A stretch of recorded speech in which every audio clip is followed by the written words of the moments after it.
Come on now. God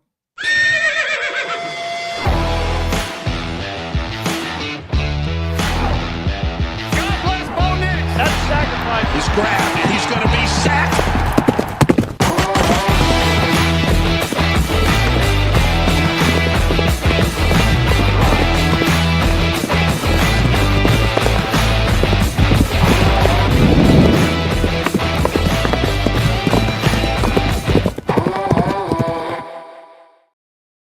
Broncos country, what is going on? It is your friendly neighborhood horsepower hour. Apologies, we're a little tardy today, but we got the full gang here. We got Jeremy from Broncos Unbridled, Mark from Marky Sports, and of course, Kodiak from Kodiak Broncos podcast. Be sure to smash that like, get in the comments, get in the chat, and we got a lot to talk about. We had a huge victory this past week. 33-30 over the Buffalo Bills.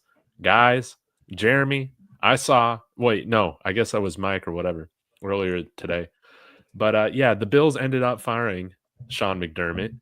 We all thought there was a good possibility he'd get fired, unlike the Bills fans. And he's fired. So let's go. Let's get it, guys. But I guess first off, Kodiak, you were at the game. Take us through it, man. How was it? Man, how do I describe this? It's like you die and come back to life 10 times over. That's the way it's been watching the Broncos. You know, I've gotten the privilege of watching them in person 5 times this year already, and it'll be 6 on Sunday. I will be at the AFC Championship as well. But man, it's just electric. And for those of you who are watching live, for those of you who are watching on the replay, make sure you hit a like, hit wherever you're watching, and subscribe to all the channels linked in the description.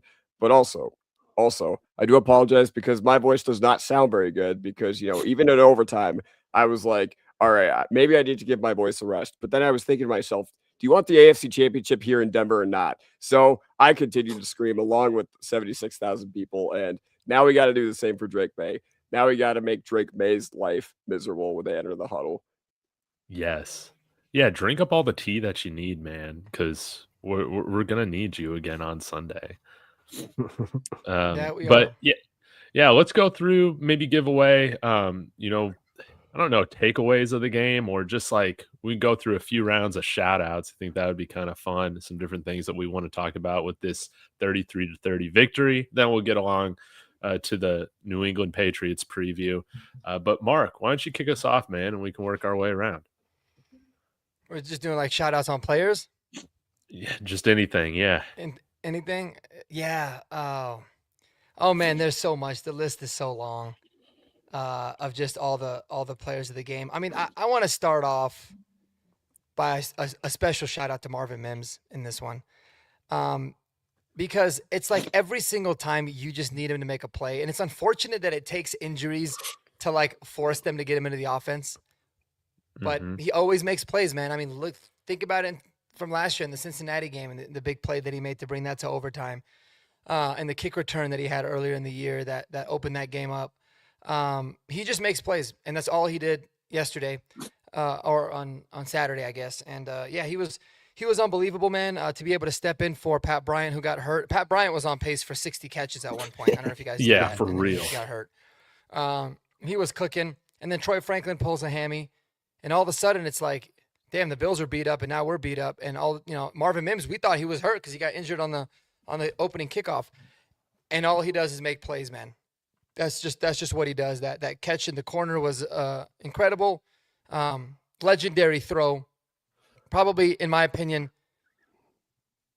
up there with the greatest throws in Bo Nix's career. But if you look at all of the throws that Bo Nix has made, his elite throws, they usually go to Marvin. So Marvin Mims is my player, my first player shout out that I wanted to talk about today for sure. Dude, that's a great one, man. His catch over the shoulder, that's a tough catch to make there in crunch time. And I mean, he has come up with some of those big time touchdown catches. I mean, he had that one last year against the Bengals. Kodiak, you can probably name some other big time clutch catches he's had for us. The one versus the Browns, that 98-yarder. Yes. Oh my God. I mean, think about how hard the concentration. But what's crazy is Sean Payton was talking about, I guess he cooked Pat Surtain on that same route in practice, in the joint practice that they had, actually, the first one on Friday before. And they were like, oh, damn, like we got to put that back in. I mean, if he's beating Pat Surtain, he's going to be able to beat anybody on that route. So they installed it from that, and they end up pulling it out in the most important time of the game. So you got to love it, man. All right, Kodiak, who do you want to shout out, or a moment you want to shout out? I guess I do want to shout out this guy. Basically got bullied out of his starting spot by Broncos country after the game. And while I know that after the game last year, and while I know it wasn't specific to just that game, he played really terribly in that game. I know we were all pretty stoked that we signed Hufanga to replace him in the offseason. But man, PJ Locke, okay. Well, I know as a collective effort, the defense, we can get into it. I imagine a lot of us probably aren't too happy besides all the turnovers. PJ Locke came in and made a pick that was pretty much identical to the one that Abram Strain had last year on Herbert. I literally had deja vu watching that. I was literally like, oh my God, where have I seen that before? And ultimately, PJ Locke, he came out and he made plays. I talked with Mark afterwards, and he basically said that, it's like they heard all the slander towards the guys who get shat on the most in Broncos country, like PJ Locke and Alex Singleton.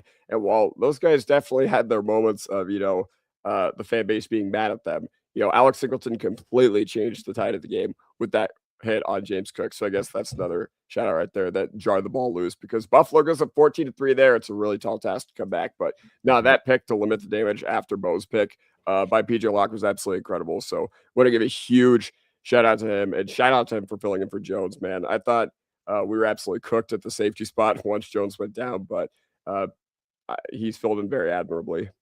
Facts. Jeremy, I have an idea where you want to go to with this one, but take it away.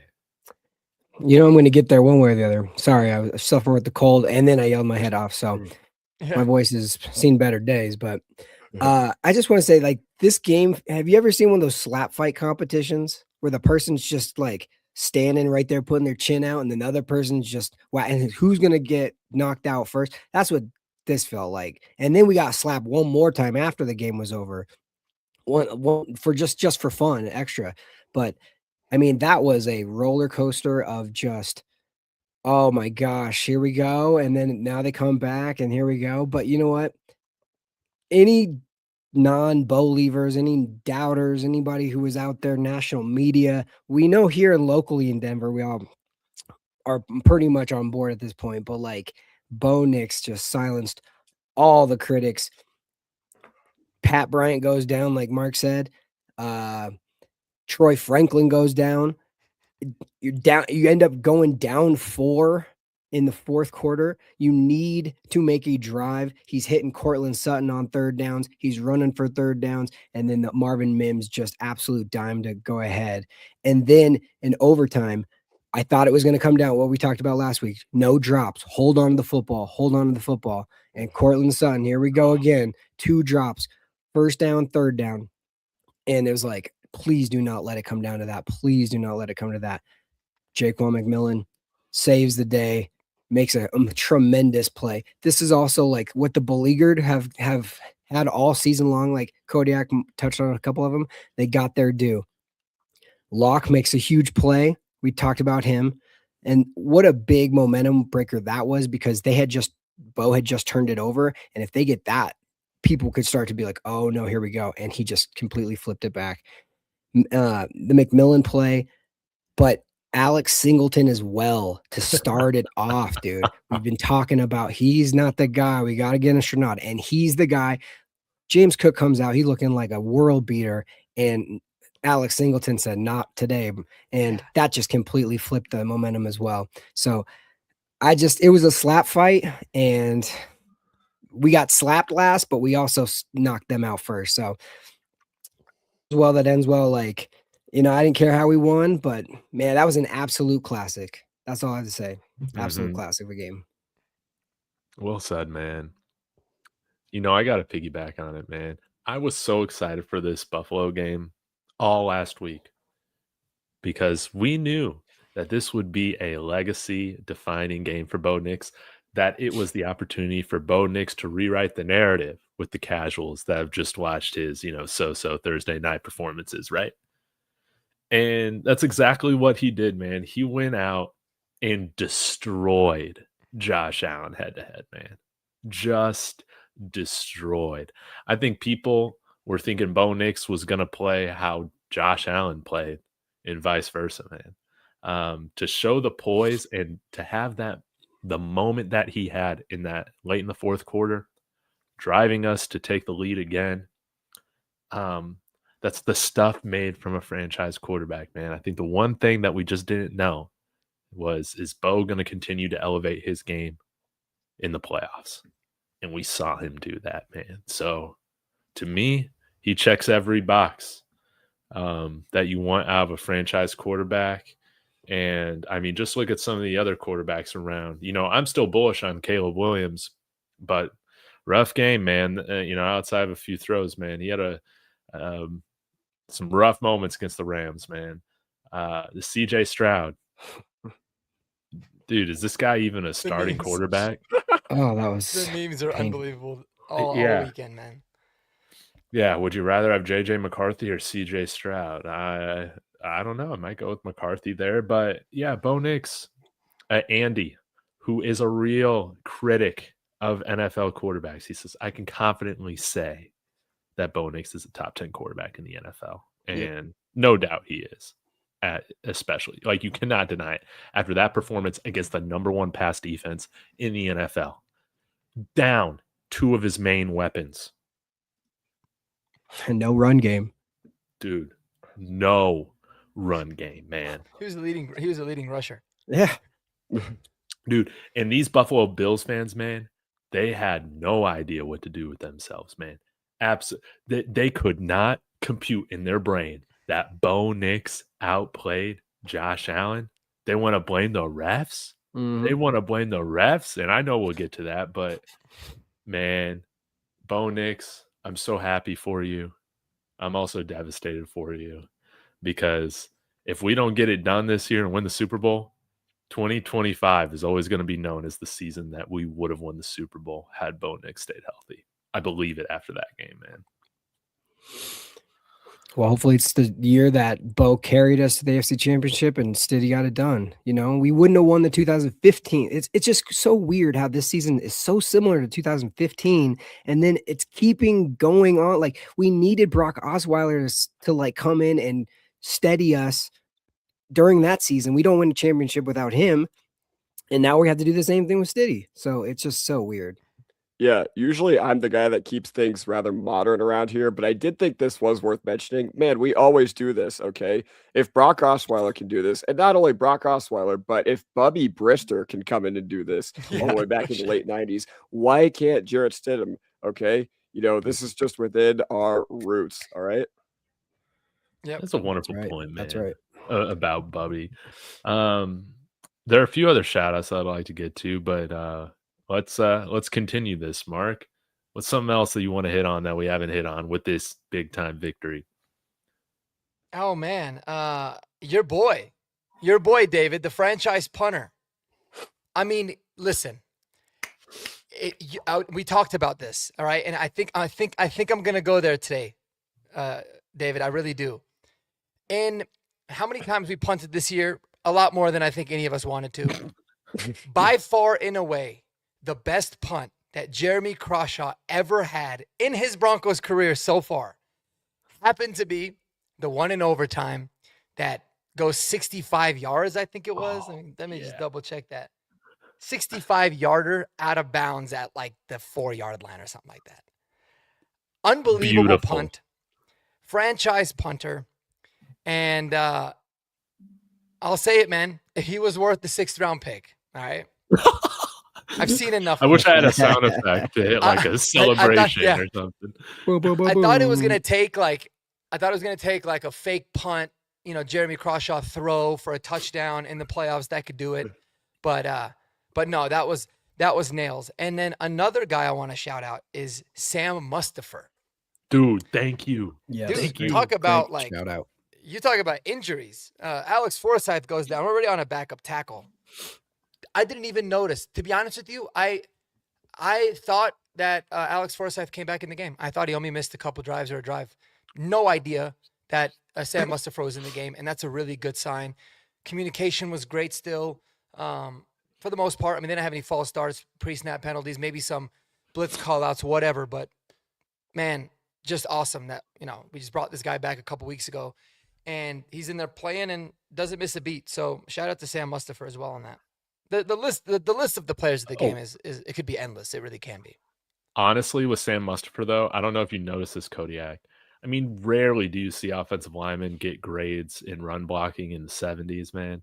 Sam Mustipher got like a 71.3, I want to say, on his 15 or 20 snaps he had filling in for Alex Forsyth, man. He was a menace out there. I'll need to go back and watch it, but I have all the confidence in him if he starts this game. I do think he can get it done. So wonderful shout out there. Very rarely do you have a third string center come in and just business as usual. Mm-hmm. So that was great. I got one more. So I don't remember who said it last week, but somebody said Sean Payton's going to pull up a trick play and it's going to work. And I joked that, are we going back to Garrett Bowles for a touchdown? Well, it was Frank Crum. Man, what a beautiful freaking call that was. And Frank Crum, dude, like great hands and then protecting the football as the guy's trying to hit it right out. Like light on his feet for a big man, dude. But that was just such a beautiful. Did you hear about how that call came to fruition? No. You guys didn't hear the story? No. I don't think so. This is actually insane. I heard it on the radio today. And he talked about it, I guess, in the presser on Sunday or something. So you know how we had Johnny Morton come and consult for us? Yeah. He talked about it. He said, man, we used to run this play with Dan Skipper, and we ran this exact play in Detroit against Buffalo in one of the games. Dan Skipper scored. He's like, dude, he brought up this idea that like they play a lot of man, and I think that you guys can get it done, especially with athletic linemen. And he was thinking maybe Bowles. Mm-hmm. And so they went back and looked at it, and they said, if we get this man coverage call, we're going to call it to Frank Crum. And he got the idea from Johnny Morton, of all people. This week, the guy that we just crap on every single time we can. Yeah, it's insane, and the design of it was beautiful. Sorry, Jeremy, go ahead if you want to talk more about it. But no, keep going. It was a beautiful play design. Yeah, just like I just love the fact that that tells you everything about Sean Payton right there. Sean Payton's he everywhere he goes, the smartest man in the world. Just ask him all the ego stuff, but it's like he's willing to take somebody's like suggestion and go, damn, that's a good idea. I'm going to do that. The same thing with the Marvin Mims play that, put us up 30-27. It was a play that, like you said, Mims had run in a joint practice against PS2 and was like, I got to save that. And then that got brought up and he's just like, I will kick myself if this game ends and I don't call that. Right. So like Sean Payton, for all the stuff we give him about like, you do this too much, you do that, blah, blah, blah. I mean, his finger was on the pulse of that game. The little Jordan Humphrey touchdown call was a chef's kiss of a moment of like literally Tony Romo's like, I always felt like you could get the certain play if in this certain situation, if the guy's going back, and then like we do it on the spot. It almost felt like it was scripted. And it was like, Sean Payton just was on that. And we're going to need him with Lil Jordan Humphrey, man. I mean, he giveth and he taketh away. Well, he took it away, it will drop early, and then he comes back and rewards us. But it's like, of course you had to do that. It wasn't the plan. It was probably the plan to have Pat Bryant do it, but they ran out of options, or maybe Franklin, so they're like, screw it. But now, Kodiak, we haven't brought this up yet. I need you to talk about it. I don't know if you're going this direction, but dude, Jaquan McMillan coming up. Maybe we just get to it right now. This was going to be a topic of discussion. McMillan, hero of the game. What was the stadium like? What was going through your mind when you saw that throw? And it's looking like the game is over. So initially, I just thought it was incomplete. I couldn't see very well, like on the other side of the field. I think the initial reaction was that it was incomplete, rather than anything else. I didn't hear, like, trust me, I was in the stadium when the Raheem Moore thing happened. I know what that sounds like. Okay. I know what that sounds like for 76,000 people. I didn't get that same thing, although I was a little like zoned out for like 2 to 3 seconds. I was like, wait a minute, that looks like incomplete. And then I see the ref signal Broncos ball, and the stadium just explodes. The stadium just explodes. And obviously, I didn't think there was much of a debate, honestly. I saw it on the instant replay. I'm like, yeah, no, I didn't feel like I don't really know how you could call that a catch, or whatever. But then I log on to Twitter after the game in the parking lot, and then I just see people just going absolutely apeshit about that. But yeah, no. But to answer your question, once again, I know what despair sounds like to 76,000 people, and it wasn't that vibe in the stadium. It was, all right, let's see. Oh, shit, Broncos ball, let's go. That was the vibe I got from all the other people around me, and, shout out to us for capitalizing on that mistake. It's one thing to have them make a mistake like that, and for Jaquan McMillan to make an amazing play to pick it off, but it's another thing to capitalize on it. Mm-hmm. Mm-hmm. Jeremy, Yeah. I know you got something to say about this. Oh, well, can you highlight the last comment that just came in from East Coast Bronco? This says it all. I mean, I brought like a visual aid to help us understand what a catch is to this show tonight, because it was been driving me up the wall listening to all this whining about like he was down. Like, guys, what are we doing? You have to catch the ball and survive it. He's not a runner. He's jumping up, and he never even has it. He kind of has it pinned for a second.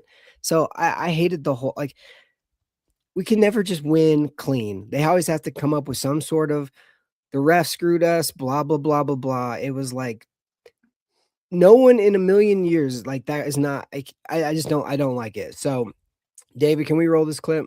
Dude, let's roll this clip. Let's All see right. how it goes. Let me set this up real quick. This is the play before, the exact play before the Jaquan McMillan interception. Okay. 2nd and 10 in OT. Josh Allen has the ball. Go ahead. All right. I got to pause every few seconds for Okay. for copyright. So I slowed it down too. So Allen's dropping back. Here's that play-by-play, Jeremy. Here we go. There we go. He's looking for McCole Hardman. McCole Hardman.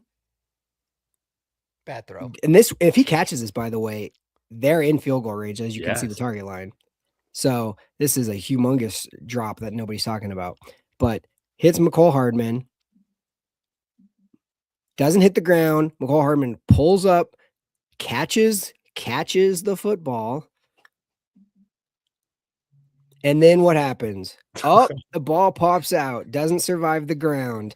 Does anybody, have you heard one person being like, that should have been a catch? That should have been this? No, we all know that's incompletion. Nobody, he jogs back.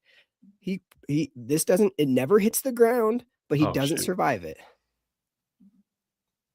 He catch, pulls up, elbows down. These are the screenshots I see right here. They're like, this would be a catch. Right, exactly. And I even froze it. So later, doesn't survive the ground. Keep playing it. You're good. I mean, if we go based on what Buffalo fans were saying about the Cooks thing, should he be down by contact since he technically was down giving himself up when he what's it called? Like, look at like right here. Do you not see him give himself up because he's diving towards the ground? Keep playing it, David, because I paused it on the video. Oh, okay. Right there, it is down by contact, right? Like you just said, Kodiak. Keep playing. Oh yeah, I got it slowed on my end too. So hold on. No, you're good. You're good.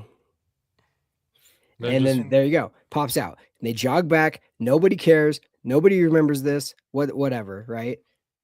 No. So the next play, the literally exact same thing happens. He gets his hand on it, hits the ground, pops out. Luckily, it doesn't hit the ground. The ball doesn't. So it can't be an incompletion. It's a pick. Like, what are we arguing about? Nobody complained about that play. It's the exact same play. So I'm done with that. and it's so stupid. They all wanted to complain about the Tre'Davious White PI at first, and then they showed that other angle where he's completely just mugging Dude, it's Marvin Mims. It And was it's like, well, obvious you can't PI, argue with that. dude. You have to call that. Or that's as bad as the no call that happened against the Saints and the Vikings years ago, if that's a no call, man. Because, I mean, he straight up tackled Marvin Mims before the ball even got there, man. So, yeah. And we can, and as Bronco fans, we can be complaining that they didn't call the safety because DJ Jones is completely getting molested like in front of Josh Allen while he's in the end zone. And if we win that way, Bo Nix is healthy and we're good to go next week. So yeah, if anybody can be complaining about stuff, it should be us. But whatever, you guys. Dude, Buffalo just loves to make all these excuses. You know, it's never their fault. It's always the overtime rules. It's always how they spot the ball. With us, I guess strangely, it's the refs. It's like, dude, do you know who you're coaching against? It's Sean Payton, man. We never get a good whistle. We never get a good whistle, man. So to see McDermott get up there and just say they lost because the refs, man, whatever. I was happy he got fired, to be honest. After that, dude, I hate whiners like that. Yeah, shout out to Josh Allen because he went to the podium. He was like, I turned the football over 5 times. You know, we didn't deserve to win that game or whatever. He was like, I let the team down. But also, a guy on the Bills that I have a lot of respect for is Spencer Brown because he was like, yeah, things like that happen. I don't know if you guys saw what he said. He's the right tackle. He said, you know, guys, I absolutely held the shit out of Cooper on that 3rd and 10 that potentially could have knocked us out of field goal range. So, you know, they were letting us play all day long. You know, it wasn't our fault. So, mad respect to Spencer Brown. I do got to shout him out for, you know, being a good sport about the whole thing. And shout out Josh Allen too. But yeah, no, McDermott definitely got fired after that. He's like, I'm standing up for Buffalo. Like, okay, bro, you're standing up for fan base that, you know, is trying to use every little screenshot in the book to prove that it was a catch. All right. So you're standing up for Buffalo. You know, it would have been cool to have seen your defense stand up to Bo on that final drive, right? Because ultimately, that's what did you in. Yeah. Yeah, the subtext on Sean McDermott was, "Please don't fire me. Please don't fire me. Please don't fire me." Yeah, that's what he was. It was the greatest blessing for the Buffalo Bills fans, for Bills Mafia out there. That loss for you guys, you've endured a lot of them, I'm sure. Getting Sean McDermott, it's like 3 years too late. That's the best thing that could have happened to you guys. The fact that a coach would ignore the fact that his team turned the ball over 5 times, 5 turnovers, dude. 5. It's insane. And then have the audacity to say the refs got the call wrong and not even address anything else that happened. He's a terrible coach. I've heard from some people that know in league sources, that heard online, that said he's an awful person as well. And it's probably going to be Brian Daboll that's coming back to Buffalo. I like that. He loves him. Josh Allen loves him. And Daboll and McDermott hated each other. Biggest blessing in disguise. I have so much respect for Bills Mafia for the most part. They were definitely crybabies after this one. In fact, my brother and this guy almost got into a fight. This guy wanted to fight my brother. And I found out later he wasn't even a Bills fan. He just bet money on the Bills because my brother was trying to tell him that it wasn't a catch. And then I had to kind of step in between and really explain to him why he's stupid. And it absolutely wasn't a catch. And it got pretty crazy. And then when I found that he wasn't a part of like an actual Bills fan, I was like, all right, that's fine. It's different. But yeah, it's insane. And everybody on Twitter was like, if the roles were flipped, you would have been complaining about the same thing. And I swear on everything that I love, if we turned the ball over 5 times, I would not have said a fucking peep. Not a peep about that. Not a peep. No chance in hell. Especially because it was clearly not a catch. It was absolutely an interception. Worst case, it's an incomplete pass. And you go anyways. And then they started complaining about the pass interference call, forgetting that it was also roughing the passer on the exact same penalty. So, okay, take that one away. It's still 15 yards. It's crazy, man. How was it a catch for the Rams game? The guy held on to the ball. Yeah. And he had already established it. He made a move. He's a runner now. Yeah, he's a runner. And also like the one time the Broncos finally get a well-refed game, a nice evenly refed game, and I loved how they did it across the league, honestly. It was really good. Shout out to the NFL for that. It's like we don't stop hearing about it. And it's like, okay, all right, whatever. It is what it is. Yeah. That's my rant for the day. one more thing about McDermott. Isn't it funny how he is a defensive-minded coach, yet they had 13 seconds, yet they had the overtime game where they just lost because their defense couldn't stop us? Isn't it funny that they couldn't stop KC last year in the AFC Championship? Isn't it funny that this defensive coach, who wants to go to the podium and say that, I'm standing up for Buffalo? Wouldn't it be funny if your defense actually went out there and did their job and didn't sell your generational quarterback, who's one of the greatest touchdown scorers of all time? Like, you are the reason this guy does not have a ring. So if you're going to stand up for Buffalo, maybe stand up for your quarterback on the field, dude. Well said, man. Tantalus saying a Bills friend of mine invited me to a Bills backers bar to watch the game. Start of the game, they were friendly, but by the end, I was getting flipped off and yelled at. Lost a lot of respect for Bills fans, man. It's just heartbreak season for Bills fans. Like, January is the worst month for Bills fans. We all know that, man. Terrible. Well, here's what's crazy. We all, for the most part, like, if the Broncos would have lost to the Bills, we'd all be wanting the Bills to win the Super Bowl. Like, because of all of, like, the goodwill, like, we want Josh Allen. He's a great guy. We like his wife, all this stuff, right?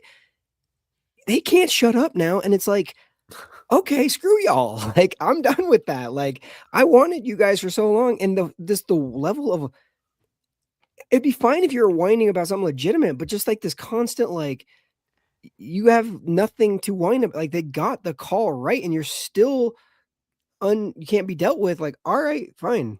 I'm done with it. We're playing New England, bro. We need them on our side on this one.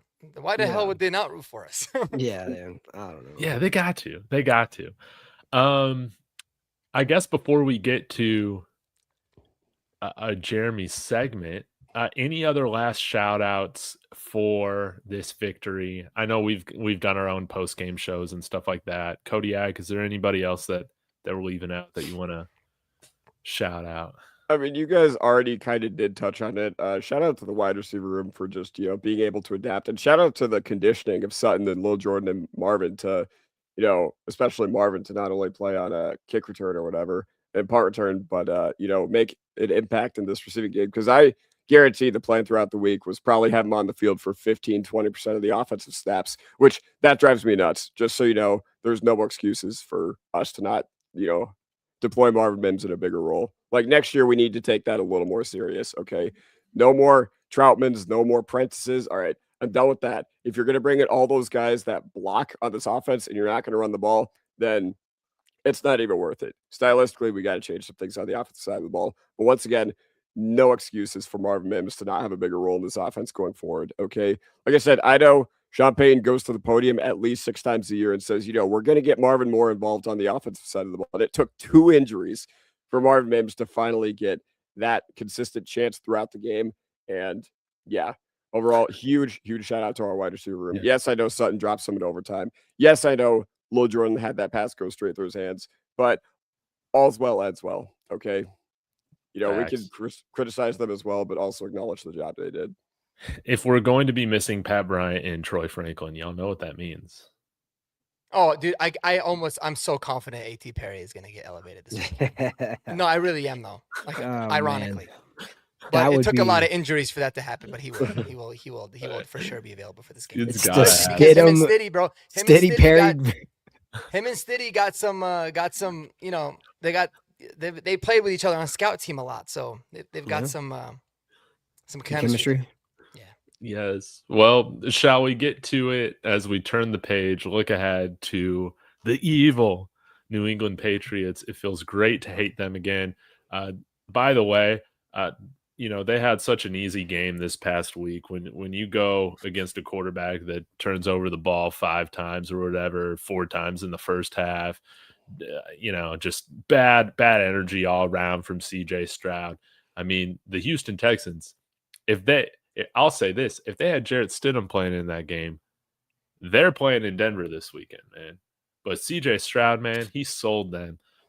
New England, they get to waltz into the AFC Championship, and it feels good to be hating them again. But Jeremy, let's get to it. Giddy up or hold your horses, or we got a new name for it this week. Yeah, we got. Well, I'm just gonna, if we're looking ahead, like, last week's Giddy Up or Hold Your Horses, I asked certain questions, and I'm going to ask the exact same question that I did last week to Kodiak.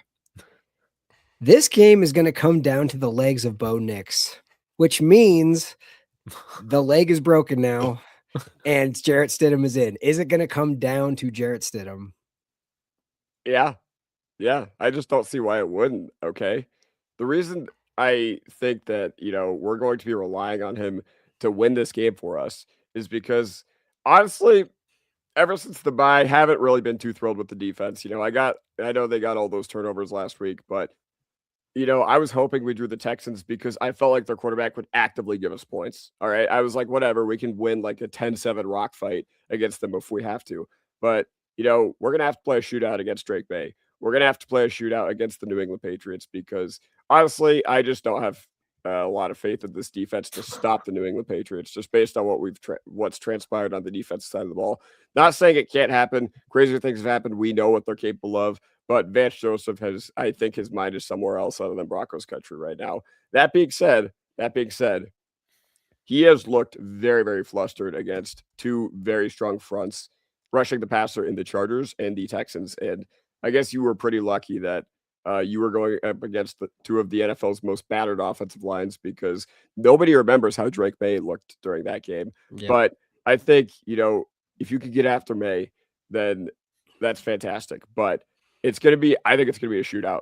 I really do. And I think that we're going to be relying on our offense to carry the load in this game. I know that's basically been the way that's been the past 2 months ever since the bye. So that's why I think it's going to be a high scoring game. I don't know what the over under is. I think it's like 40 last time I checked. 41 and a half. Yeah, I'm hammering the over. Like, I'm sorry. It's going to be 27, 26, like 29, 20. 7, something like that. Like, that's how I think we're going to win this game. That's my vision for the game. Sean always talks about in the game planning, what's the vision for this game? I'm thinking fireworks on the offensive side of the ball. I love it.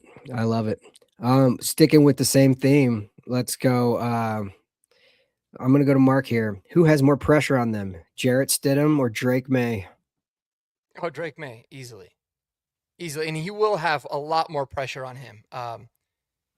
Significantly more. I kind of feel a little bit differently about this game than Kodiak. I think it's going to be a scrappy dogfight of a game, and that's the exact kind of game you need to have New England in because they have not had one of those all year. They've never played in an environment like this. They've never really had a super tight, close game where things might not be going well and they got to figure out a way to win.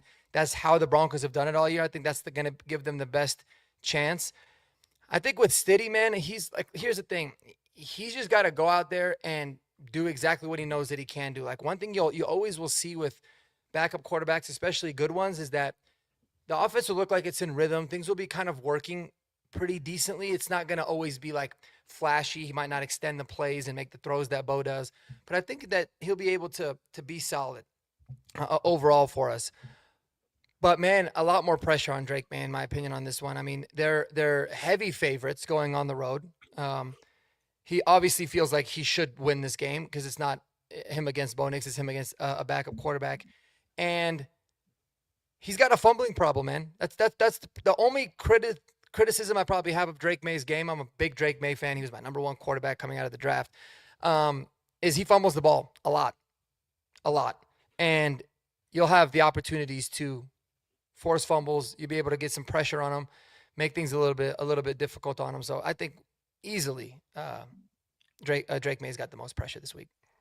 Can you highlight that comment from I Am the 99th again, please? Yes. No disrespect, just got here. The Pats just won 2 dogfights, my guy. The Pats didn't win that dogfight. CJ Stroud lost that dogfight. Yeah, that wasn't a dogfight, dude. Not even close. And then if you're gonna say the Chargers scoring 3 points, the Chargers really 3 points is a dogfight, then maybe it's like a dogfight. Like, I have a little ass dog. He's like a little rat terrier. That's the kind of fight that it is. It's a small little dog that will just lick you. It ain't no dogfight. Dude, I'll say this week with Jarrett Stidham, they're going to get the best opponent quarterback play they've gotten all playoffs long, man. Herbert was a disaster. Stroud was a disaster. They haven't been hit in the mouth from an offense. Yeah. And Jose Life on Mars says 40% of his passes or like something like that, 212 yards, 4 picks. Yeah. Another comment saying the Pats crazily just enough, he had a better QBR than Drake May, which is still crazy. I mean, I don't get this whole QBR thing, but yeah. Well, it's because May yeah, it's fumbled insane. like 6 times, but the Pats didn't just beat the best defense. Okay, the Pats, CJ Stroud just beat the best defense. All right, CJ Stroud just actively lost that game for him. And I know a lot of Patriots fans who are just like, where are the scheduled naysayers at now? I'm just like, dude, did we watch the same CJ Stroud yesterday? You're not beating any of these allegations. Yeah. And okay, if I have to stick up slightly for Pat's like nation or whatever they call themselves, I have no idea. They're just Chiefs fans that have now rebranded again. Oh yeah, that's probably true. Lakers, Yankees fans. Yeah. Like I feel for you guys for like you haven't got the respect because they have said that you guys haven't had a tough schedule and all that, and you wanted to prove yourself, and it was scheduled to be a dogfight. It didn't end up being that, but that's what people were like titling it as, and it didn't end up being that. And dude, your defense played out like they did that, but you also can't admit CJ Stroud crapped the bed. Like I don't even know. He like before half people were like he should not be even on the field. Like this is how bad it looks. So yeah. I mean, you're going to get your chance. I mean, it kind of sucks for the Pats a little bit because it's like if they win this week, everybody's going to say, "Well, yeah, you had to play a backup, blah blah blah blah." But as a Broncos fan who also feels like they've got disrespected all season long, like just embrace, dude. Just embrace it and it'll all settle itself. But that leads me to David's question, and this is a weird like swirling of just 10 years ago, Super Bowl 50 season, all of the same stuff was happening. It comes down to the Broncos versus the Patriots at Mile High. It comes down to the Broncos and the Patriots having to play with the Broncos backup quarterback in a big game that season as well. It also comes back to what team drafted Jarrett Stidham, the Patriots, what coach like brought Stidham to the Raiders, Josh McDaniels. Like there's just so much in this game that is like weird connections, right? So my basic question is history going to repeat itself once again with a Broncos Super Bowl appearance against by beating the New England Patriots? Yes. That would be amazing. I believe we can get it done. We're at home. We do not lose at home.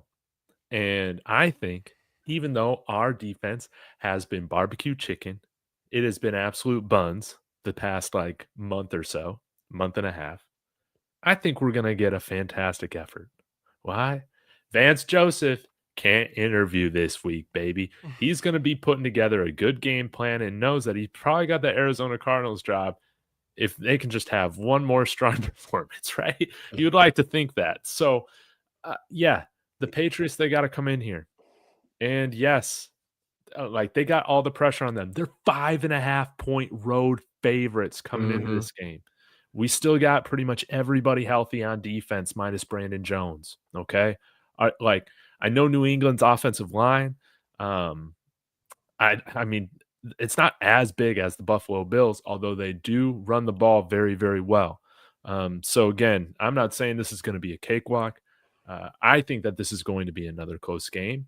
And one of the reasons I also believe that this will be a Broncos victory is because I also believe J.K. Dobbins is going to play in this game. And that is huge. He was our offensive MVP for the first 10 weeks. So we get him back. That's a guy that Sean Payton trusts to run the rock. Okay. Then RJ will kind of be more in the role, I think, in which he can really excel at. We'll see what happens with the wide receivers, who's healthy, who's not, but I'm not even really too concerned about that. The one thing with Sean Payton, the one big question mark is he going to call what we saw mainly with Russell Wilson here on the offense? It's going to be this little Mickey Mouse offense, man. It's going to be scared, conservative offense. You can barely watch it type of thing where you're just thrown to the flats and that's it. Or is he going to stand on what he said on Saturday, that I think I got a 2 that could be a starter in this league for like a number of teams, and call an aggressive game plan in which he's testing New England's secondary downfield, man. They got a great deal of talent in the secondary, but you got to test it. You got to have an aggressive game plan to win this game. And I think Sean Payton, even though it might have not been advantageous for him to come out and say, from like a game planning perspective, whatever, on Saturday night that Bo Nix is out, I think it instills the confidence in Stidham, man, to be that guy. So, yes, we can win because we're at home. We do have a talented defense. Jarrett Stidham, been in the offense for 3 years. He knows all the play calls. We don't need to dumb down the offense at all for him. He might know the offense better than Bo Nix does. Right? So you can have all the play calls, and you're getting JK back. I believe. Yeah, there's never been a Broncos Super Bowl champion season where we didn't have to rely on our backup quarterback. And was it 97? If it's going to happen again, did we have to have a backup in 97? I think we did for like one game. I know in 98 we needed Bubby Brister for like 4 games. So it was a month. But 97 was maybe I wanted to say like Elway was out for a game, but if that was the only one, then that was the only one. But like the last 2 for sure. And again, it's just so, I mean, there's been so many things. If you follow this team, there's been so many weird signs this year that just gives you all these like, that's weird that happened. That's weird that this is happening exactly like 2015. Just so many things to get us to this moment that it's like, I can't imagine it just going down the way it's like everybody like would just assume, oh, you're starting quarterbacks out, your guys are done, right? Like that's what it would seem. But it just, something in my gut tells me that's not what's gonna be. And maybe I'm wrong, but that's just it doesn't feel like that to me. So yeah, we shall see. We had Bubby, we had Brock in the Super Bowl 50 run. That's what I'm saying. Dude, and all you gotta do is just win this game to get the Super Bowl. Yeah. And I'll tell you what, like this team's gonna play like extra inspired for Bo too. Like, can you imagine seeing your guy go out there who's been like talked bad about all year and then deliver you that win in the clutch again, and then for it to go down like that? Like his wife said a picture that she took today right after the game, and he's sitting there still in his uniform with his leg out, no shoe on, and all of the guys are dressed. Jarrett Stidham's dressed, Sam Ellinger's dressed, Davis Webb's over there. They're all sitting around him, just hanging out with him. Thank you. That's it. And his dad's right there. This team, it loves Bo Nix, and you can't tell me they're not going to just win it for him or give everything they got for him. They might not win, but I mean, they're going to go out full clips unloaded, right? So I love listening to Aqib Talib. He was the special speaker before the game, and he talked about max effort plays, and that's what you're going to have to need, but that's what you got. That's why you won that game. That's what Jaquan McMillan delivered to you, was a max effort play, never give up. And so that's what it's going to take. So and I don't know. I just feel don't think that you don't think this defense, man, has heard all week about New England just played the best defense in the NFL and they scored 28 points on them and the best defense. I mean, it's like that's going to be really good motivation. I'm not as down on this defense as a lot of people are. When I kind of went back and watched the game after with a sound mind and not my crazy brain of watching it, you know what and I could be wrong, but I feel like the game plan was, we don't really care if they beat us with the run. Do not let Josh Allen beat you in the air. And in a really crazy way, it worked because we got 5 turnovers, right? One of them was a fumble with the running back.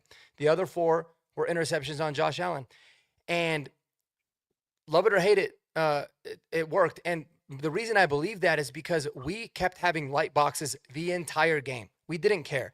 We were going to go light. We were going to play our base defense, and we were just going to cover the dudes man to man and say, if you guys want to run the ball and beat us, we can take that. We trust that we'll stop you in the red zone, and hopefully we can force Josh Allen into making some mistakes, which is a really risky game plan because before this game, he really didn't make mistakes in the playoffs.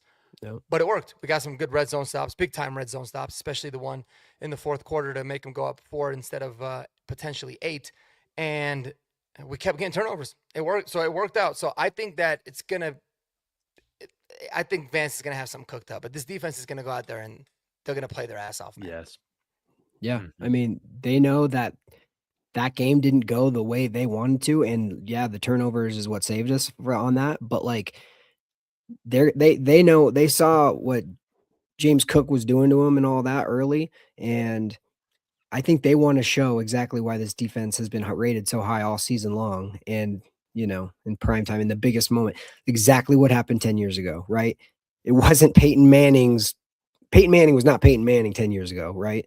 It took the defense over and over and over having to make plays to do it. So it's going to come down to that to me. And Jarrett just needs to protect the football, make good decisions, get the ball out.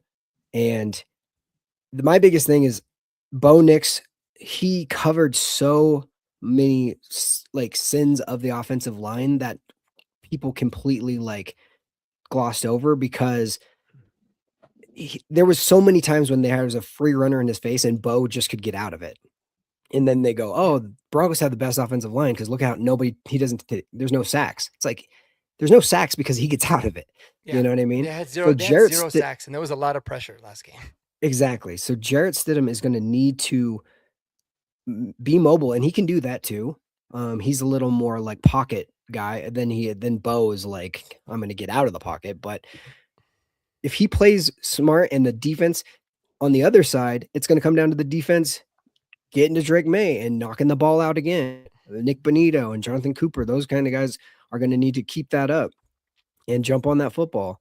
And, that crowd Stingley, Pat Surtain is not Stingley, dude. By the way, Stephon Diggs and these guys, dude, they have not seen the best cornerback in the NFL yet. All right. And I think Moss and PS2 have something to say after last week. Moss got beat, PS2 got beat on that one. I mean, it was a perfectly thrown football. There's not much he could have done, but those guys, I mean, everybody's gonna be chomping at the bit for the defense this week. So just don't throw at Jaquan McMillan, man. Bad things happen when you throw at Jaquan. Yeah, that is the guy. Yeah. He's amazing. And don't run at Alex Singleton. We learned that. Yeah. Even though teams have been doing that all year long. All year. He's been saving it. He lulled them to sleep. I feel like he's had his moments in the run game. I feel like overall in the run game, he's been really, really good. But that is one thing, man. They are going to throw a lot of passes to Ramondre Stevenson and Travion Henderson out of the backfield on the linebackers. Dude, their running backs are what worry me the most. Me too. Yeah. Same. That is a fact. Because Ramondre Stevenson, for some reason, is slippery for a bigger guy like that. He always just breaks a tackle extra that you think he's not going to. And then we seem to deal worse with the James Cook shifty kind of guy. And that's what Travion Henderson is. So yes. You're going to have to stop the run and then stop the run again. And then on third, get him into third and longs, get that crowd noise behind him. Kodiak, rest your voice up, get that crowd noise going. And then Nick Bonito, Zach Allen, Jonathan Cooper, Jonah Ellis, Tillman, whoever's rushing the passer, get to him and make him uncomfortable and make it a very long Sunday for him. Mm-hmm. I wanted to bring this up really quick because Jeremy, we haven't done your steady up or hold your horses. Oh. Okay. All right. So I'm going to have you kind of answer too. This is courtesy of the chat. All right. Perfect. And you can answer these together. First one, hypothetically, if Stiddy balls out in the Jets call or another team, what's the asking price? Who wouldn't want a quarterback controversy after your backup wins the Super Bowl? Jeremy, I don't know how to put this in giddy up or Stiddy up, but answer this in a Stiddy up question. What happens if Stiddy balls out, man? If Stiddy balls out, you got him under contract for another year. And I think Sean's the type of guy who's like, hey, where do you want to go? If he has multiple options and he gets the most he can get. And let's Jarrett deserves to get a chance to start. Yes. Not at the Jets. Not in New York. Yeah, that would be cruel and unusual punishment. No offense, Eli. I think if the Jets called Sean Payton to be like, listen, man, I'm gonna save your career. We're not gonna trade you. Dude. We're gonna How about Miami? How about Cardinals? Yeah, I was about to say, what about Arizona with Vance? Mm-hmm. Sure. Yeah. There's a lot of options that could be. And Jarrett, honestly, like, that's another thing that's weird about this season that I always felt was weird was like, yeah, Jarrett, we signed Jarrett to a good contract. We paid him extra so we can get him from the Raiders and keep him because we like him. But then also Sam Ellinger has a chance to go to a 53 and declines mid-season and says, no, I want to stay on the practice squad of the Broncos because I just love this team and I want to be there. Like, when do you ever hear that kind of thing, right? So, like, something feels like I just hope that this is the springboard for Jarrett Stidham that he's patiently waited for and utterly deserves. And I hope that he has the 2 games of his life. Like, Jarrett, if you give me 2 good games, I'll never ask for anything from you ever again, my friend. Like, that's what I want. So, I'm hoping for him. I'm praying for him. So, like, yeah, I would love the opportunity to get Jarrett Stidham a starting gig. That's what I would want for him. I think we could maybe get a 3rd or 4th round pick for him if he Now if he plays like a Super Bowl MVP, you might be able to get like a 2nd round pick for him. Definitely, I think. I mean, he's got. I don't think I would trade him for more than like less than a 4th. How do you know if I would do 4th? I think I agree with you. A 3rd or less, because they always say most important position in football is quarterback. Second most is backup quarterback, and especially given our history here. That's right. Yeah, you need it. But I don't see this kind of being like a Carson Wentz type of thing. Like, if the Broncos were to win this game or whatever, is there a controversy? No, again, Jarrett's close to the end of his contract, right? Super tradable. Bo Nix still has 3 years left on his deal after this. Like, it's just, and he's shown that he's a playoff performer. So, I don't think even if the Broncos were to go on and win the Super Bowl, I wouldn't see there being a controversy. I would see Jarrett Stidham earning himself a starting spot, like you said, Jeremy, on another team. Yeah, and you do have to realize Bo Nix broke his back last season and played through it because he's an absolute dog. And then yesterday 2 days ago, breaks his ankle and delivers the game-winning pass on it and doesn't even know it's broken until after. So, like, things happen, especially that's why we've been saying all year long when everybody's like, run Bo more, run Bo more. Well, now we're in the situation of what happens if you run Bo one too many times. Yep. So you always have to be aware of that. It's so unfortunate and it sucks and I'm devastated for him, but like, Jarrett Stidham has been patiently waiting and been the best backup you could probably have because he's giving the scout teams, like you said, those looks and been beating those guys. You hear nothing but good things from Jarrett Stidham, and he keeps his mouth shut and just nothing but supportive. And I just hope beyond hope that he plays the way he's capable. Yeah, one thing that was interesting is I rewatched the Sean Payton thing where he delivered the message that Bo Nix was not going to play for the rest of the year. And within, I think it was the 23-second mark, first thing he says is Stiddy will be ready to go. Because could you have imagined the discourse, like, had he not announced that throughout the week? Oh, they should sign Tom Brady out of retirement. Oh, see if Peyton Manning's got something left in the tank. Sign, dick shit guy off dick shit practice squad, whoever. I saw Cam Newton. Yeah, literally. Sign Cam Newton. The Tom Brady one's intriguing to play against the Patriots. Could you imagine you get an 8th ring? Yeah, that would be. That would never happen. That'd be very intriguing. But I think what Mace said on Twitter was very encouraging, and same with Zach Bryant. I know that these guys are radio personalities, and they are ultimately Broncos fans too. But Stidham is far from like a scorned backup. Okay, he's not like some random 4th, 5th, or 6th round pick that you took in the last rookie draft, and you were just like, all right, well, whatever. Let's just see what we have in this guy. No, this guy's actually started before. Okay. And one thing that really kind of sold me on him having a future in the NFL, maybe not as like starter status, because more than one game sample sizes matter, was 2 years ago, New Year's Eve, I remember watching him play against the San Francisco 49ers, who ended up that was their first year with McCaffrey.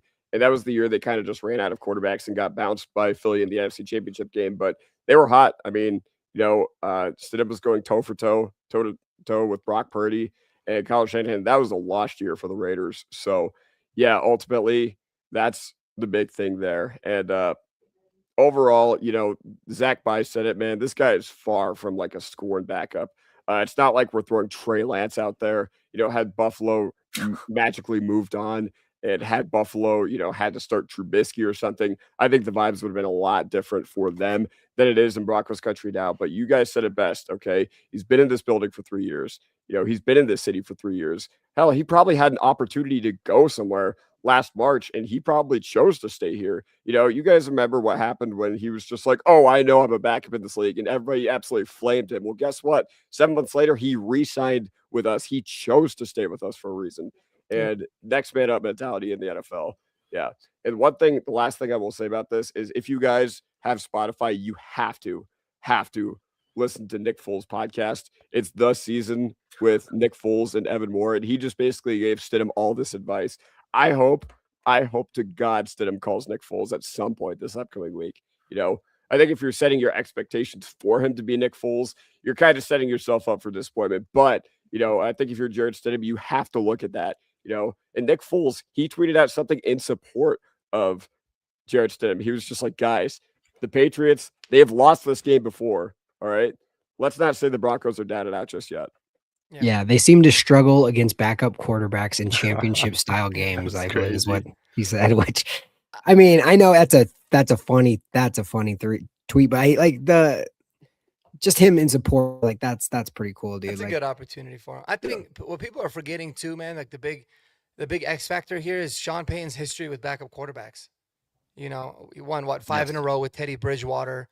He made Jameis Winston look like an actual NFL quarterback and won a lot of games with Jameis before he got hurt. Mm-hmm. He won games with Taysom Hill, who's not even a quarterback, at quarterback. A lot of them. And I know this is much different. It's different circumstances, different scenarios, but dude, Sean Payton knows what he's doing, and he knows Jarrett Stidham arguably better than any quarterback on this team. He knows exactly what he likes.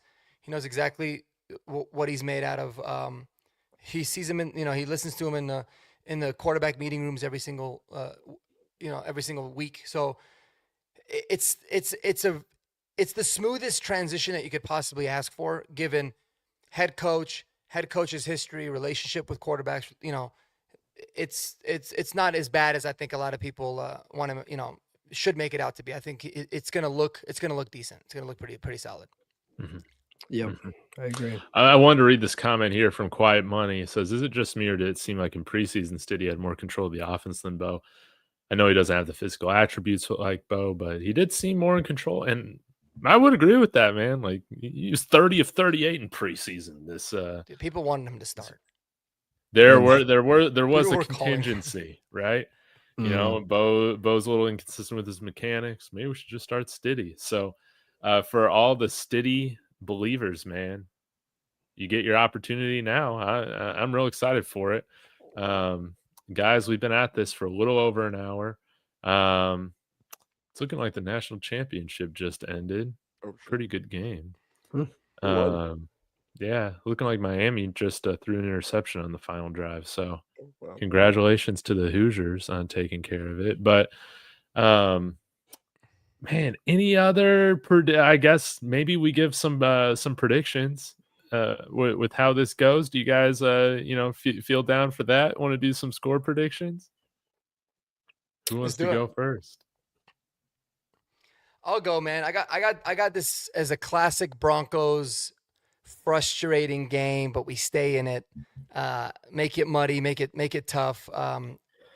And I think we just find a way to win. I think the defense plays really well. I have the Broncos winning it again on the on the leg of Will Lutz as time expires. And I got it as a score of 16-13 Broncos. So we'll see. Beautiful. It'll probably change throughout the week because I'll dive into the Patriots, who are really, pretty fascinating team. How they kind of remind me of the Broncos last year, where we had a really, really good defense, but no one really knew a lot of the guys that are on our team. They seem to have a lot of those kind of guys, but yeah, 16-13 Broncos I have right now. Wonderful. Kodiak? I'm in the under. You go ahead, Kodiak. You do right. it. Like I said, I think I already gave my score prediction. I think, it's going to be on this offense to carry the load, okay? You have an MVP quarterback on the other side, and until the defense really shows that they can be up to the test against a playoff caliber offense, I think it's still going to have to be our team carrying the load as it has been since the bye week. And I think he's going to be ready, man. For all the people saying that the Patriots, they took down Herbert, they took down Stroud. Well, congratulations. You beat up on two very battered offensive lines, and you beat up on quarterbacks that were handing you the football. I'm kidding. I'm not going to go that far. I do think they deserve our respect, for getting to this point, because ultimately it wasn't supposed to be like that good of a year for them. I still think they are around 500 with their over-under. So shout out to New England for getting to this point as well. I do respect them a lot. I have a lot of friends up there in Connecticut. That all being said, I don't think they've seen an environment like they're going to have to face on Sunday in Denver, and I think this is going to be a shootout. I think that both offenses need to become are going to come ready. I think both offenses are going to be guns blazing. I think they're going to try to really pound Ramondre Stevenson and Travion Henderson, but we're going to strike back. We're going to strike back in the name of. Should we give Stidham a nickname? No, you haven't earned a nickname yet, but we will. We'll give you one if you win this game. All right, 27-26. I like it. Love it. Broncos. I don't do score predictions because I don't want to jinx anything. I will be wrong again. I don't care if we win 2-0, 3-2, doesn't matter to me. 50-49. Just this team's identity we figured out halfway through was just find a way. And that's what we got to do for this week and hopefully 2 more games. Just find a way. It doesn't matter what quarterback you're on. It doesn't matter what receiver you're on. It doesn't matter what, running back you're on. It doesn't matter. Just figure it out. And that's what this team, that's what their superpower is. And I know they're going to give everything they have. I know that the line is going to be, Vegas is saying that they're going to be big underdogs at home. I mean, when have you ever heard of a number 1 seed be a double underdog the next 2 weeks? Like it's that probably has never happened before. So they're got to be fired up by that. So, I'm picking the Broncos, and I think, hopefully this, the Mile High City is Stiddy City for the next 3 weeks. Dude, I love that. Stiddy City. Hold on. Let me, I forgot to shout out Kalshi. Hey, use the code DTB. Links in the description. Sign up over there. And you can make your prediction. But I thought I'd share this, man. Patriots, massive favorites right now. I love it. 70%. Broncos 31. That, how does that doesn't add up to 100, but whatever. You can see I put down the Broncos 14 cents to win the AFC Championship like a few months ago. So we'll see how it goes. But man, I got the Broncos. I got the Broncos winning this game. I got Jarrett Stidham throwing a couple touchdowns. I got the Broncos winning this game. This might frustrate people. I got the Broncos winning this game 24-17, baby. I think they get it done. I think we get a fantastic performance out of our defense. And I think that is truly going to be the difference in this game. But plus J.K. Dobbins. I mean, that's how we're going to be scoring points because of J.K. Dobbins. So, Patrick asking, is this a Broncos channel? Yeah, Corey Brooks just said 0 non-bias analysis. It's called Horsepower Hour. We're all wearing Broncos hats. Man, holy moly, guys. This is not the place for non-bias analysis. We will try to be as honest as we possibly can, but we're rooting for the Broncos, if you didn't notice. Yeah. The only time I try to actually be unbiased is if I'm previewing the game. I try to say, okay, let's take a step back and just look at the statistical facts. But that's once a week for 20 minutes. Yeah, you can get all that nerd shit somewhere else, man. Here, dude, it's Stiddy City. We're playing for the Super Bowl to go to the Super Bowl. Patriots are 0-3 against us in AFC Championship games. Is that the stat? 0-4 against us in the playoffs? Something crazy like that? Let's do it again. So, which is wild. Man, One I and would be a four, lot I more think. nervous if I were them, even with our backup quarterback, man. So, yeah. Broncos up 30. How you gonna game plan for Stiddy? Say what? You're gonna look at the preseason film. How you going? Are you gonna look at his Auburn tape Raiders out game there? from like 4 seasons ago, man? Like, you can't. You want to watch him absolutely torch and dust Arizona and San Francisco's backups or whatever, finding out what they're going to do conceptually on offense because of that. No, come on, man. Yeah, exactly. You go Nick Wright for unbiased takes. There you go. That's right. But, comment of the night.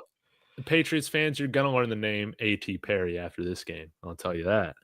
Tell you they're not watching A.T. Perry film this week preparing for this game. Tell you that. Yeah, Corey Brooks says Hopium doesn't win games. Look, I'm not playing in the game, so it doesn't matter if I hope or not. Like, and what's beautiful about the game of football is it's a team sport, and I trust in all 53 of the guys on the Denver Broncos team.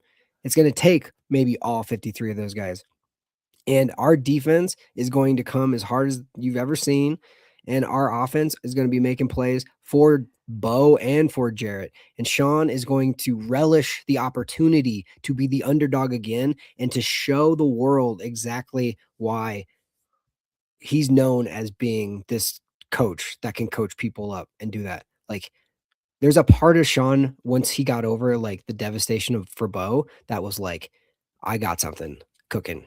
You just know how he is.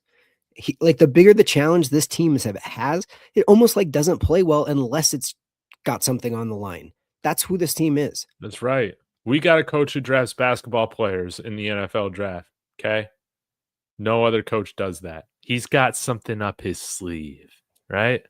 And, hey, David, just shout you out from Bills Mafia. Go back a little bit, like halfway through. We break down everything about how Bills fans are sowing their feels. They're so wrong about everything. And you guys want to blame everything other than your quarterback for that loss that y'all had. Inexcusable, man. Who So, cares? yeah, man. 5 turnovers. Shout out to the lovable losers, the Buffalo Bills, man. There are just some franchises that get it done, and there are some that just don't. And Buffalo is one of them. So, guys, any other last thoughts? Any Patriots fans in here? Good luck. Yeah, looks like Corey. Good luck. We'll see how it all goes, man. Good luck. Being sincere. Good luck, like, good luck. Like, I'm not trying to be like, I'm being genuine. Good luck, New England. I respect you guys quite a bit. And hey, I do like watching Drake May play football. We'll see what happens when you come to a power field. And you know what? One last thing, one last comment. I'm not panicked because Sean's not panicked, okay? David said that we have a head coach that drafts basketball players, okay? We have a head coach that, steals Vicodin from the team doctors or whatever. That's absolutely fantastic. But what else do we have? We have a coach who sincerely believes in this backup quarterback, okay? You saw it on his body language. You saw it in his eyes. You saw how much faith he had in Jarrett Stidham. Like I said, 20 minutes into the press conference, Bo broke his foot. Stiddy will be ready. And whenever he says we'll be ready or a player will be ready, I believe him and I trust him. He's given us no reason not to trust him. In Sean, we trust. Oh, we forgot to say this. Why are the Patriots so dumb coming in on a Saturday, man? Do they just not care? Are they just going to smoke root beer vape before the game, thinking that they're going to be okay with the altitude? If they've done it all year, you got to keep doing what you've been doing all year. I don't like in my that. opinion. I don't like that if I'm a Patriots fan. They're flying in on Saturday for a 2 p.m. game, right? Or is it 1 p.m. The Bills Mountain did the time? same thing. 1 p.m. 1 p.m. Mountain time? I think the Bills did the same thing. I don't know. I mean, teams do it differently. If they've been doing it like that all year, then I absolutely would do that. But yeah, I mean, it is what it is. Dude, it's going to be a great game. Hopefully it's everything that we have sold you guys on for the last hour plus. I hope so too. I hope so too. And we get this dub, baby. So want to thank Jeremy, Mark, Kodiak for joining me. Guys, please go subscribe to them. All their links to their channels are in my description. They put out great content all week, all right? And they do post games, all that. Shout out to everybody in the chat. We had some channel members out here, which was great. Of course, T Fish is in here, man, with the question of the day. Really appreciate that. It was awesome. Bills fans, NFL fans, we had Seahawks fans, Rams fans in here, I think, man. Thank you all for tuning in. Yes, this is a Broncos biased show, and we hope to see you all back next week to hopefully discuss the Broncos pulling off some miracle and getting to the Super Bowl, baby. We'll see you next time. Go Broncos. Go Broncos, baby.